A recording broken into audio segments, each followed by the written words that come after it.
Well, hi, everybody. Steve Paikin here, and am very pleased to have been asked to participate in AMO's conference. Wish we were doing it in person, but the realities of COVID-19 means we're doing it on a Zoom feed. And we have three really great guests to talk about an unprecedented time. There has never been a tougher time to be the Minister of Finance in the province of Ontario than right now. There has never been a tougher time to represent businesses and to represent the retail sector of this province and country than right now.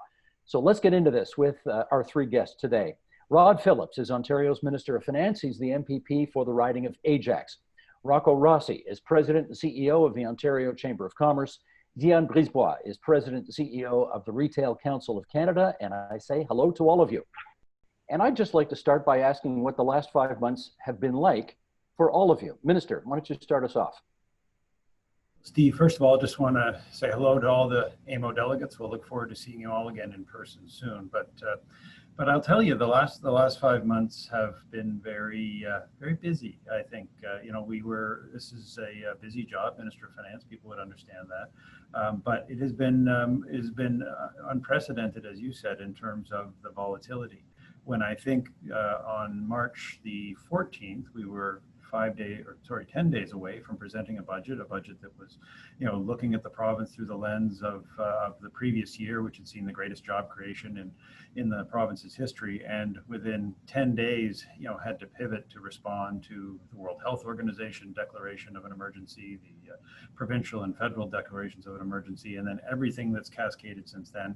A lot of people have had to, work awfully hard to make sure that, the work of government got done. And of course, in my community of Ajax, a lot of people are suffering as a result of this unprecedented global health crisis, and now the economic crisis that follows. So it's been a challenging 5 months. Rocco Rossi, how about for you?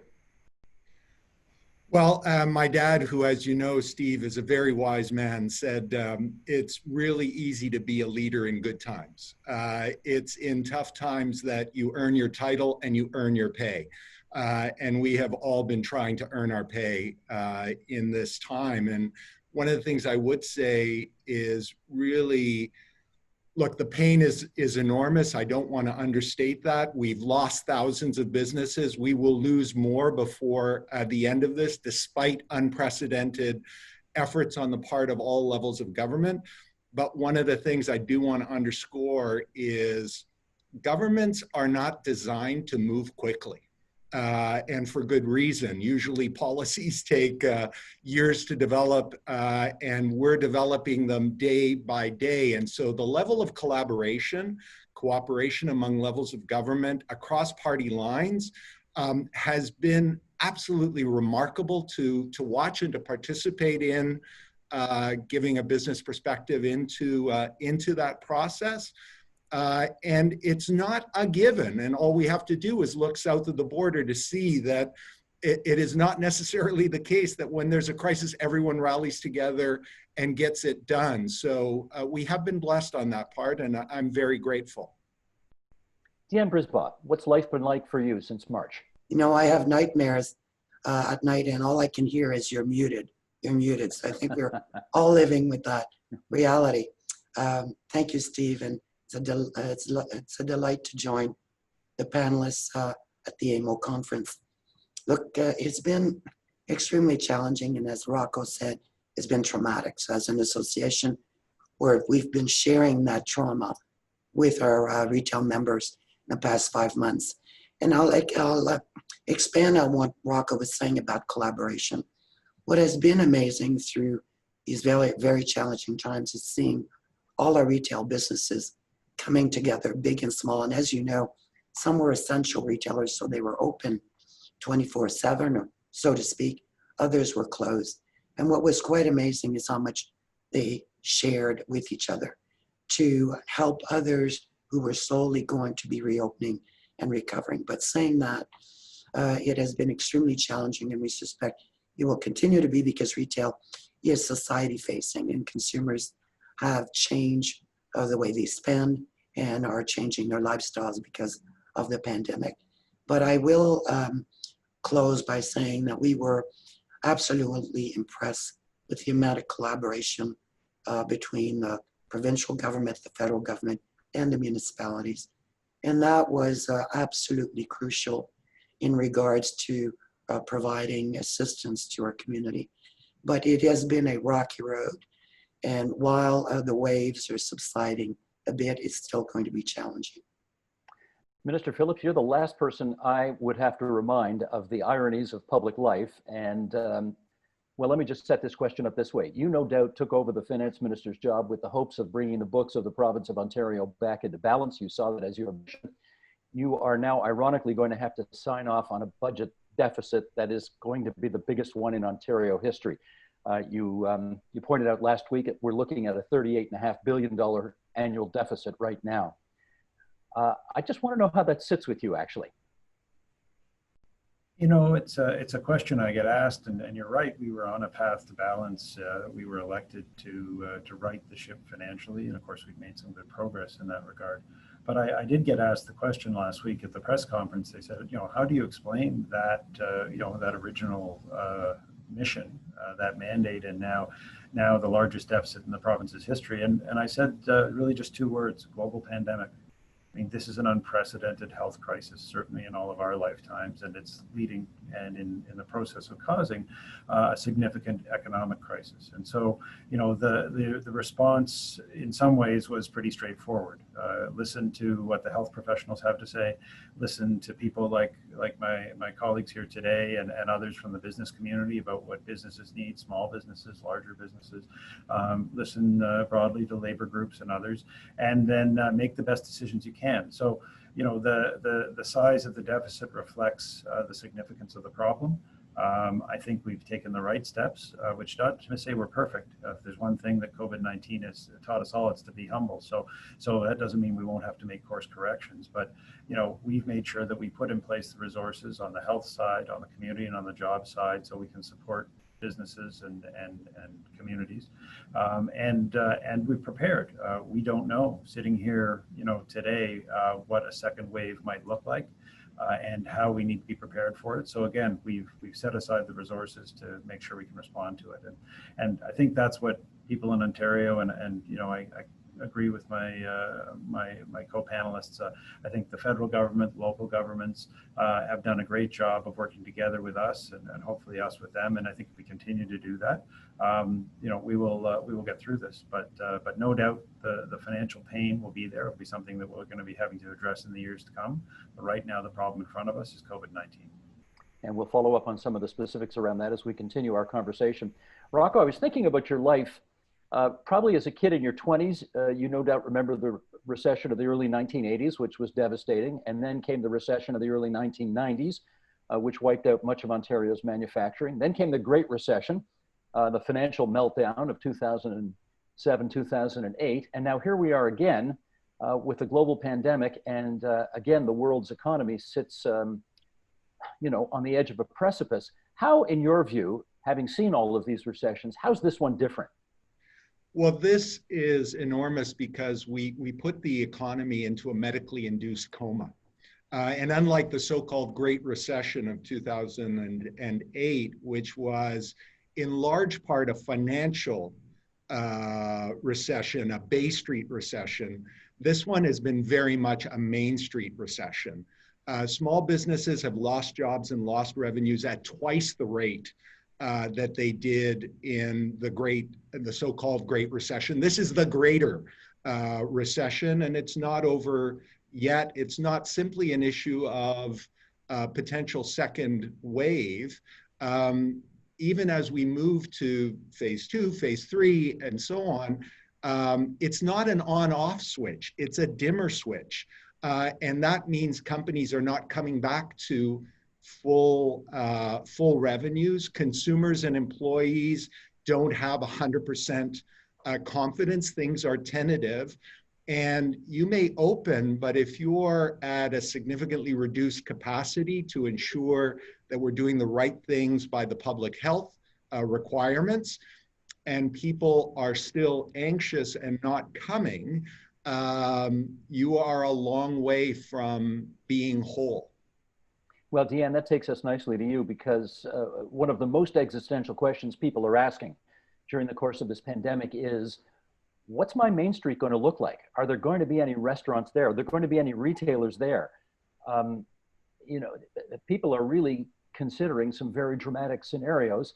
We know that bricks and mortar businesses were already under stress because of an increasing move to online before the pandemic hit. And now, of course, to protect our health, many people have just decided they're not going to stores anymore and they're going to go online entirely.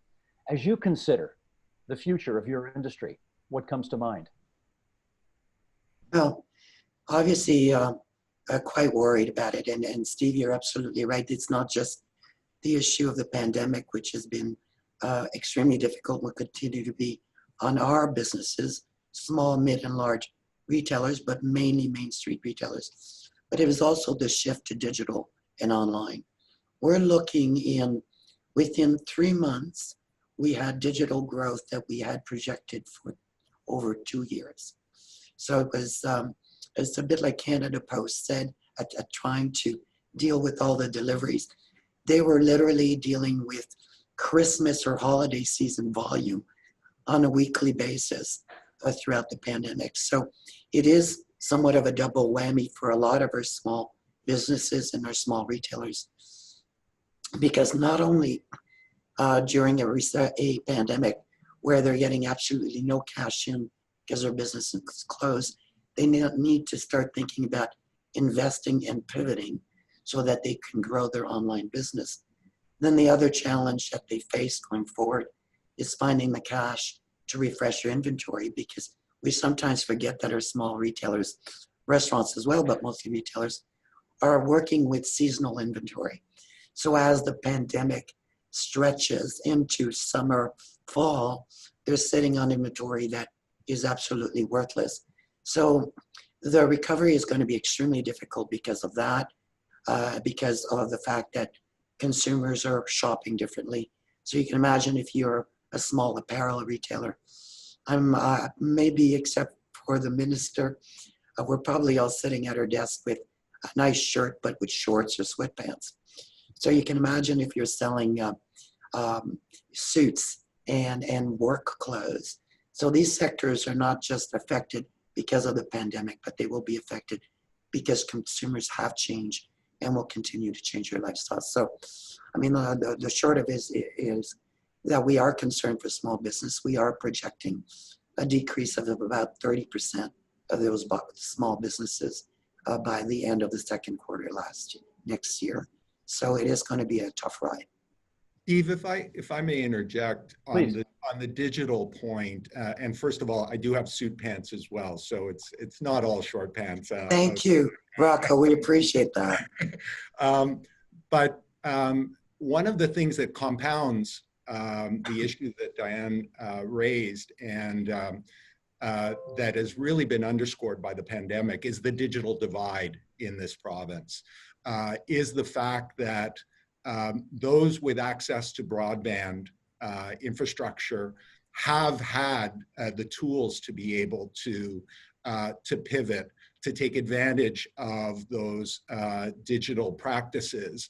And those who do not, and we're talking large swaths of the province, are not able to fully participate in the economy of the 21st century. And as we think about building back better, to steal a line from Mr. Biden, that is a key part. And I was delighted to see, the government, both in Ontario and federally, had put a huge emphasis on investments into broadband infrastructure. They are the new bridges and roads of infrastructure to come out of the recession and be competitive. And it's not just the economy, it's education. If we're going to have at-home learning, and people in rural and remote parts of Ontario are forced to do that on dial-up, they're at a huge disadvantage to others. And delivering healthcare virtually, again, we need that broadband. So it is a critical part of the rebuilding and a critical part of putting ourselves on a competitive footing moving forward.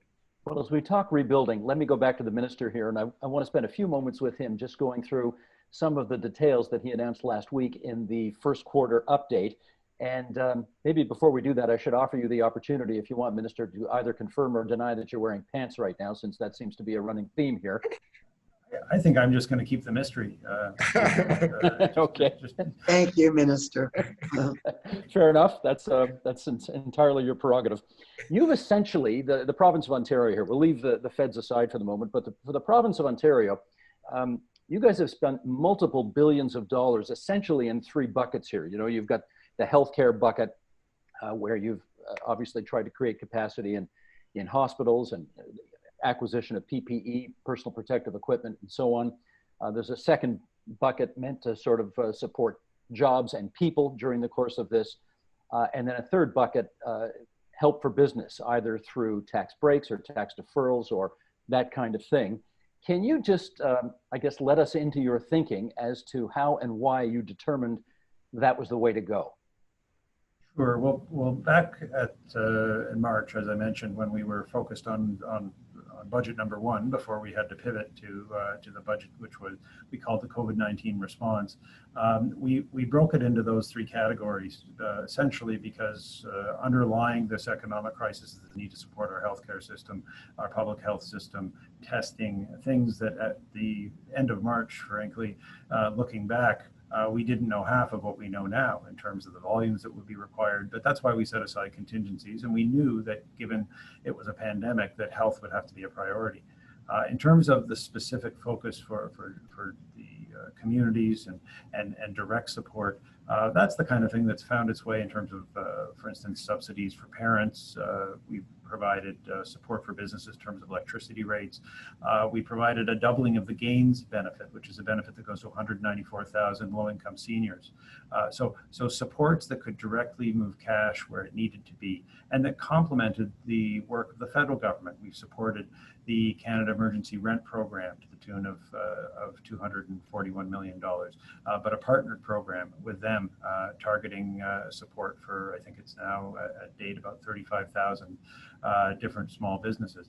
The deferrals is also a strategy that we partnered with the federal government on. So in the final assessment now with our revised statement, we're over $11 billion of deferrals, whether that's workers' compensation, whether that is property taxes, where we partnered with local governments and they took it up. 97% of those eligible took it up to provide those property tax deferrals, and then a deferral of all the major provincial taxes as well. So that was really about cash flow and liquidity, and what we announced last week was the extension of that until the beginning of October. So all told, about $30 billion of support. About 11.3 billion of that is that indirect cash deferral support. The rest of it is direct cash, which is, you know, we think much needed. And what we have done in the update last week is set aside contingencies and reserves at a level that is unprecedented in the province. Again, waiting to understand the true scope of a second wave as that occurs and making sure we can support there.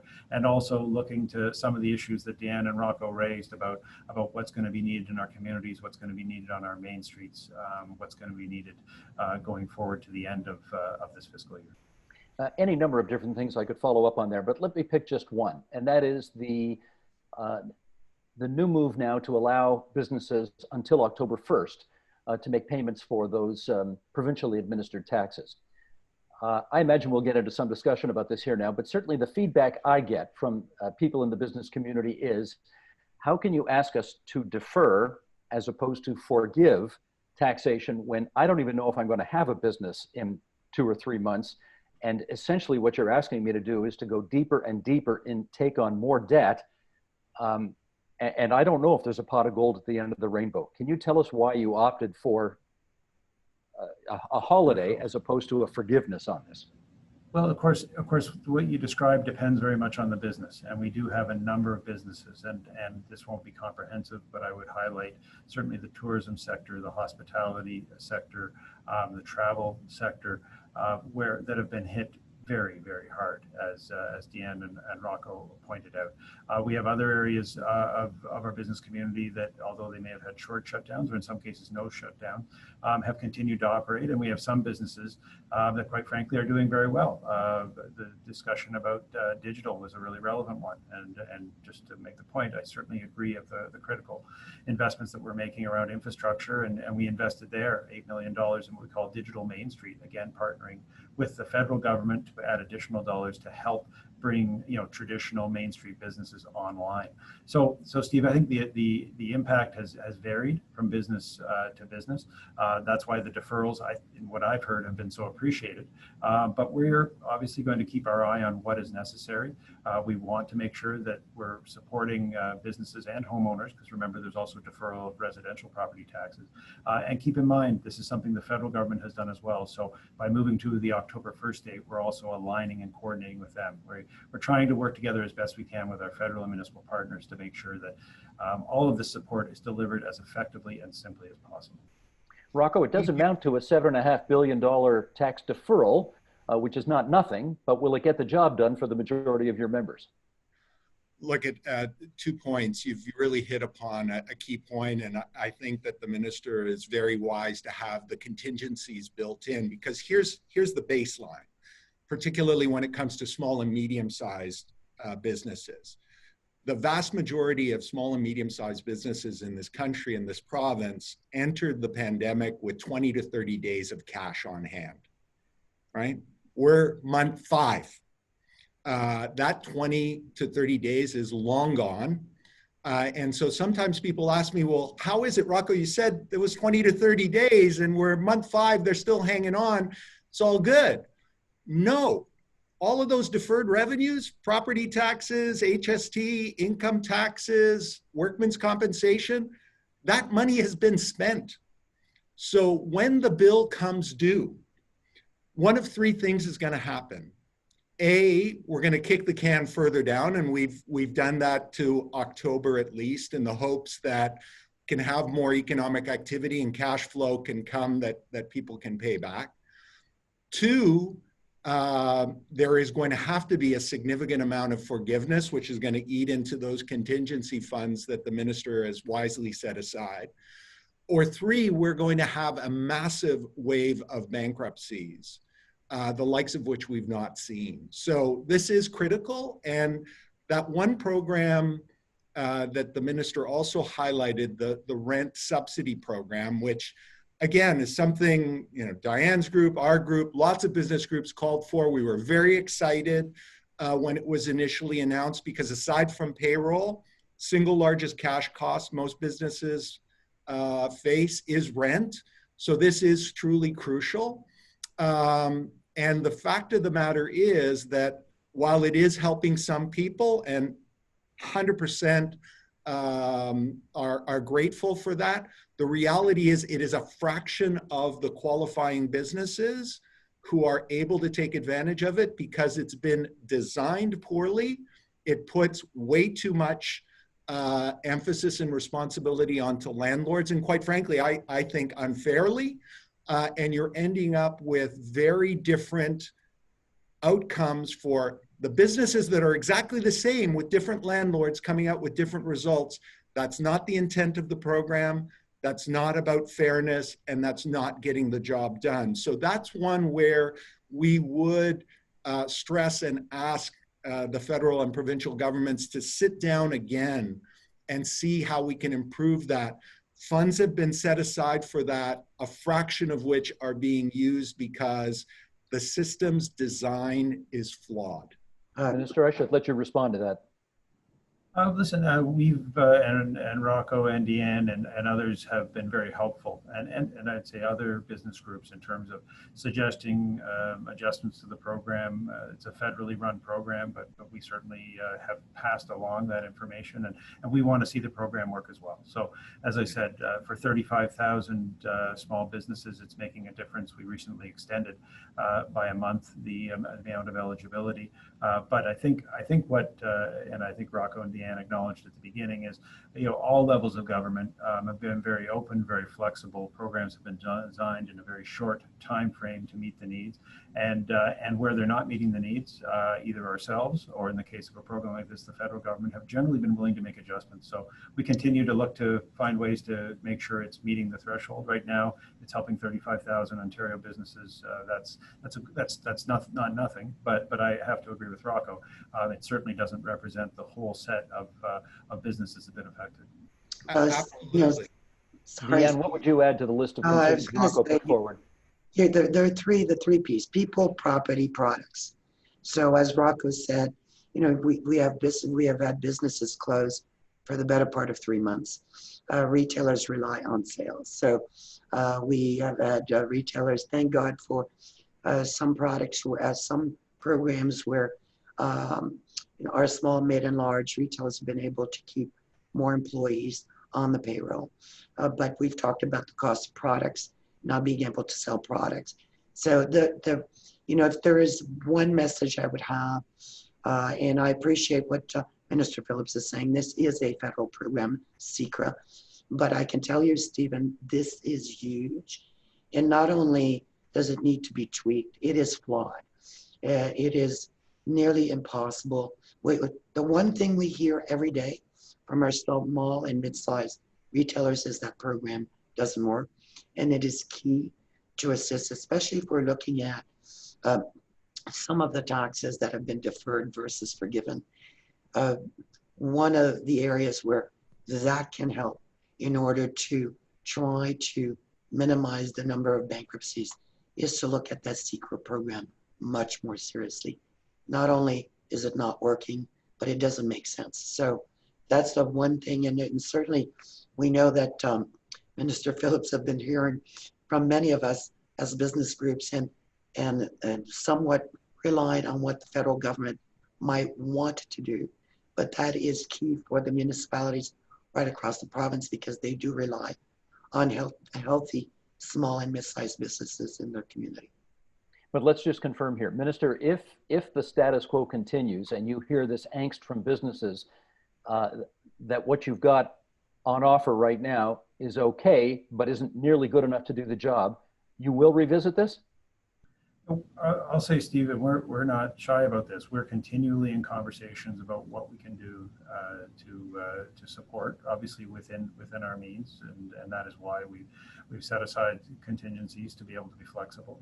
We are dependent in the case of this program and at this volume. I mean, it's 1.2 million commercial leases in Ontario alone. So the volume, and obviously not all those are affected by COVID, but the size and volume of this requires a national program, and that's what the federal government brought forward. But we remain open to listening. Right now, we're just making sure that the money in the program, as I said, getting out to 35,000 businesses is getting there. That is important, but we're not too proud to listen for good ideas and to see what we can do to be supportive.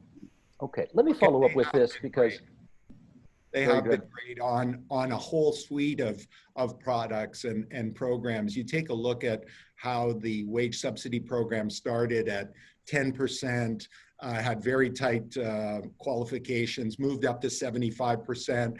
The loan program, the CEBA loan program, the $40,000 with the $10,000 forgivable, also a federal program, but importantly expanded qualifications when we saw it wasn't working. Minister is right, 35,000 businesses, they are extremely grateful. That is less than a tenth of the affected businesses, and that's why we're calling on the governments to continue to do what they've been admirably doing in a whole host of other programs, and that is adjust when clearly it's not meeting the objective. Let me share some polling numbers that came out last week. This is from the Canadian Federation of Independent Business, and it does give you a sense of the angst that is out there in the country at the moment. Here we go. 82% of Canadians are worried that their favorite local businesses will close down. 82%. 69% are concerned that the economy is not recovering fast enough. 76% believe we need to start focusing more on economic recovery. And 95%, this may sound a little self-serving, but on the other hand, maybe it should be 100. 95% believe supporting small business is the key to keeping our economy healthy. Minister, let me put the first question to you coming out of all of these numbers. What's the best thing you guys can do to restore the confidence that is clearly lacking amongst the population right now? I think Rocco had a good analogy for it, and we know this looking at all of the reopenings, the ones that have been successful around the world. He mentioned, it's a dimmer switch, not a light switch. There's two things that we know have happened everywhere where reopenings have been successful, and I say successful in that there have been reopenings that have been thwarted and had to actually go back into closures. So obviously the first step is to make sure that doesn't happen here in Ontario. But the two things quite consistently are that people have to appreciate that there are going to be flare-ups and outbreaks of the disease, and that is something that we have to be in a position to manage, and we have to continue to manage the health aspect. The second reality, and this is the case around the world, has been that fewer people come back than expected. And I've anecdotally learned this, traveling around the province, whether it is a local business, whether it is churches, whether it is in schools, whether it is in synagogues, temples, whatever number the people who operate that facility think is going to happen, on the first day, on the second day, on the third day, 10, 20, 30% of what they might expect return. That's to do with confidence. And so what we need to be doing collectively, and I think we're doing an admirable job as a province, business people leading the way, is making sure that we're making our facilities safe, making sure that we're following the rules, doing what we've all been doing to suppress the caseload, so that people can start to feel comfortable. And you're starting to see some of that. But this is going to be challenging, certainly from the outset. I mean, back in March, I said COVID-19 is the challenge of our generation. I think we're meeting that challenge, but it is by no means through. And frankly, Steve, we don't know if we're in the first period or the third period when it comes to both the virus itself and the economic impact. So I think being realistic and being honest about the challenge is important. That's certainly why we keep doing our updates every quarter in terms of where we are financially and economically. And I think being open to course corrections as we go along is going to be the way. It's the way we've got through it so far. And to be blunt, we got through it a lot better than some other places, particularly south of the border. But we're going to have to keep that up and keep that optimistic frame that Canadians are famous for. But we also have to keep a realistic frame that this is a once in 100 years global health crisis. Ontario's affected, Canada's affected. We'll find our way through this, but we're going to have to find our way through it together, and there are going to be sacrifices along the way. If I can pick up on your hockey analogy, we saw an NHL playoff game go into 5 overtime periods last week. So we may be in the first period, we may be in the third period, or we may be in for a very, very long night. No one quite knows that yet. Steve, when one of the things is, it may not be the best part about this job, but one of the best parts is that people return your phone calls. And so one of the things I do every week is I talk to at least 2 or 3 scientists and researchers, not just here in Ontario, but elsewhere. And, the question that people ask me, and I'm sure ask everyone on this panel, is when will it be over? And so, I'm not, again, too proud to ask, these scientists and people who are working on these things. And I tell you, you get a wide range of answers. So exactly what you're saying, we don't know. When I talk, I would say if I were to take the average of those conversations, and when I mean over, I mean not just antivirals and things that are going to make it easier, but a situation where we have a vaccine that's effective with over half the population that can be widely distributed. I would say that people talk about this time next year is a possibility, but by no means a certainty.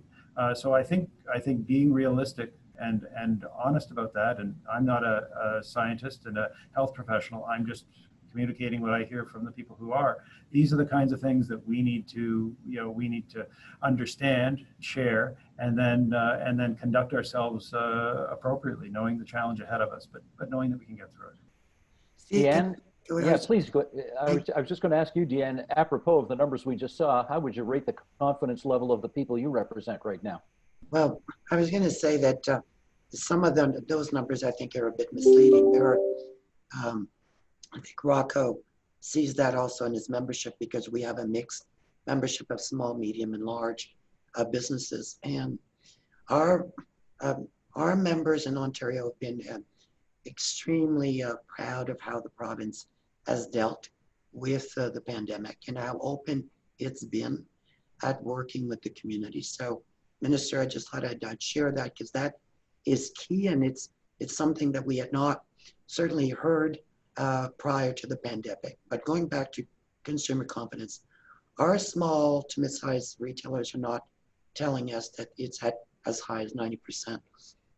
Our small and mid-sized retailers are very realistic. They're saying consumer confidence comes back if we can harmonize the message, if we are all working together to ensure that we're supporting all of the guidelines around health and safety. So face coverings, washing hands and the likes, and that there is consistency both in the practices and in the message. But two, a lot of our small and mid-sized retailers are very realistic. They're saying, we're not seeing as many customers, not only because of the pandemic, but also because we need to pivot. The whole issue of online buying. Look, let's be honest. It's now 15% of all retail sales. It's gone from 8% to 15% in less than a year, Steve. And 25% of all of online sales is now owned by Amazon. So we can point the finger at the pandemic. We can point the finger at difficult economic times when it comes to our small to mid-sized businesses and lack of consumer confidence. But I think you have to dig a bit deeper in those numbers and look at consumer behavior. That has changed substantially over the last couple of years, and it has sped up that behavior over the last 4 months. So while we don't see, and we're not hearing from our consumers, and we do a lot of research with Leger, consumers do want to go back to local businesses, but they are also shopping online. They also are shopping differently and shopping for different products. So it's a question of two worlds colliding. One is making sure that customers feel safe, bringing people back to work, and two is adapting our businesses to consumers' changing lifestyles. Yeah. Look, I could echo a number of the points that both have made, but I would stress 3 points. One, good public health policy, which we have had by and large, is good economic policy because no one wants to go back into a lockdown. Two, there's a lot of individual responsibility that we have, all of us, admirably done, but we need to do more. One thing that I would encourage everyone right away, get onto your phone and download COVID Alert. This is the tracking and tracing tool that the federal government, the provincial government has announced. One of the ways we're going to keep the numbers contained is very quickly after people do test positive, and as the minister has said, absent a vaccine, we are living with COVID. So it's not about, no one can promise that we're going to get to zero. It's how do we contain so that it doesn't spike and collapse the healthcare system or throw us back into lockdown. So we all have an individual responsibility. We have business responsibility. I'm delighted to see big players, like Bruce Power here in Toronto, in Ontario, create a strength in numbers program where they're using their buying power to purchase PPE and then allowing small and medium-sized businesses to buy it at the wholesale price as opposed to what they would be faced with. Huge help. The provincial government has a great website at ontario.ca helping as well with PPE because this is an additional cash expense. We need it to be as low as possible to be helpful. The business community has come together. Diane and I, together with RBC, all of the chambers, a bunch of organizations across Canada. We're part of Canada United, which is encouraging people to show the love to local, to do it on a safe basis, go out, buy, shop, explore, celebrate local. And each time someone shares one of their local business stories, our friends, the partners in the corporate world led by RBC are kicking in money into a fund to help with PPE. So there are things the business community is doing. There are things we as individuals have to do. And then there's a big issue and just sort of lived reality, which is going to be around daycare and what happens to schools. Because one of the other elements of this recession, as opposed to others, is the incredibly inordinate hit being felt by women in the economy, both employees and businesses, to the point that some analysts are calling it a she-cession as opposed to a recession, because still women disproportionately bear the burden of childcare. And if we find that we're not able to have a system that works for all, they won't be able to participate in the economy, and recovery will become incredibly difficult. Rocco, I'm glad you raised that, because we're down to about our last 5 minutes here. And that actually was next on my list of things to ask. The notion that this has been a she-cession as opposed to previous recessions, which were he-cessions. And Minister, I guess the question goes to you. Do you think the government has adequately responded with a particularly distinctive response, taking into account the needs of women who are disproportionately bearing the brunt of this thing? I think governments, and I'll make the plural because I think all three levels have been active, certainly are aware and have been responding, understanding, and as I talked about, the sector focus of this has disproportionately meant that impacts fall on women. As Rocco quite correctly pointed out, the reality since March of children not being able to attend school, and thus the vital return to school program that we and other provinces have put together, and the need for those programs to be successful. That these are all going to have impacts on women's ability to participate in the economy, which, if you get back to it, is vital to the success of our economy. So that, and I think, as we talked about before, when we talk about whether it's childcare or we talk about return to school, just like everything else, as I said, there will be fewer people initially that feel comfortable for obvious reasons, because of parents having concerns about the safety of their children, and that will, we hope, evolve over time as comfort and confidence and experience grows. But yes, this is one unique feature of this particular economic downturn, and it's still, just to be clear to everybody, it's still evolving. We are not out of the situation, either the health situation or the economic situation. So we need to remain flexible, and we need to come through this together. Diane, can you make a comment about how well you think this government has targeted its approach to taking into account the fact that women are feeling this worse than men? Yes, and I think the attention to back to school and trying to find the right formula to support, especially with women in that regard, is admirable, and the flexibility. So from our perspective, we think the government is doing everything it can to facilitate the return to work. In our case, Steve, it's extremely important because 70% of our frontline workers are women, and many of them are single mothers. Many of them are new Canadians coming into the workforce, so this is extremely important. I think the message I would have, and I'm going back to what I think Rocco said that is extremely important. While we expect government to deliver and to fix, we also need to, as businesses, support government and also find solutions that can support those policies and allow more people to get back to work. But at the end of the day, there is one thing that needs to be done. It's people taking this seriously, ensuring that they are wearing face covering, that they are respecting social distancing, and that they are taking care of themselves. That is what will stop or slow down the ability of women going back to work and children going back to school.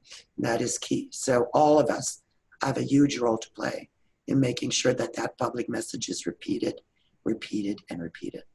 One of my jobs today is to make sure we finish on time. And to do that, I'm going to give the three of you 20 seconds apiece to offer the people watching this right now a reason why they might want to be, in spite of everything we've discussed, optimistic about the future. Rocco, go ahead, you first. I've been amazed at the creativity and generosity of Ontarians and Ontario businesses through all of this, whether it was Dillon's Distillery in Beamsville that converted capacity from alcohol to hand sanitizer, or the original bug shirt company in Powassan that went from shirts to masks, to Owasco VW in Whitby that donated the use of a bunch of RVs in its lot to local hospitals so doctors and nurses could take showers, have a nap, have a meal in all of the midst of this chaos. That is, what the Premier likes to call Ontario spirit. That and the level of collaboration which is second to none in the world. And I think we need to recognize that has been truly remarkable and gives me confidence that we get to the other side of this in a better shape than where we were. Deanne, any reason for optimism? Yes, you know, as they often say, there's sometimes a silver lining in a crisis. And I think the silver lining, and we've seen it in Ontario, and I'm echoing Rocco's comments, is the amount of collaboration. We're already seeing a lot of our general merchandise retail stores providing the space in front of their stores for restaurants to be able to put additional tables to help them support their businesses. We're seeing retailers collaborate with manufacturers and other types of businesses in their community to help. And that is the silver lining, because it creates innovation, creates trust, it creates collaboration, and those are key for us to see an economic recovery. So I am very optimistic. Treasurer, you get the last word. No, Deanne on collaboration and innovation, Rocco same on collaboration on innovation. But I'll tell you, it has also brought out an appreciation of what it is to get a chance to live in a province like Ontario, in a country like Canada. Steve, I've had more people come up to me in Ajax and all over the province saying, I'm so happy that I live here in Canada. And I think that appreciation is something that we all need to appreciate. And that is one of the reasons I feel optimistic. Amen to that. Well, if we were on the agenda, I'd ask the director for a through-shot here so I can thank all three of you. Generally, Rod Phillips, the Minister of Finance for the province of Ontario, the member for Ajax; Rocco Rossi, President, CEO, Ontario Chamber of Commerce; Diane Brisebois, President, CEO, Retail Council of Canada. Thanks to the three of you for your time at this AMO conference today, and good luck to one and all. Thank you. Steve.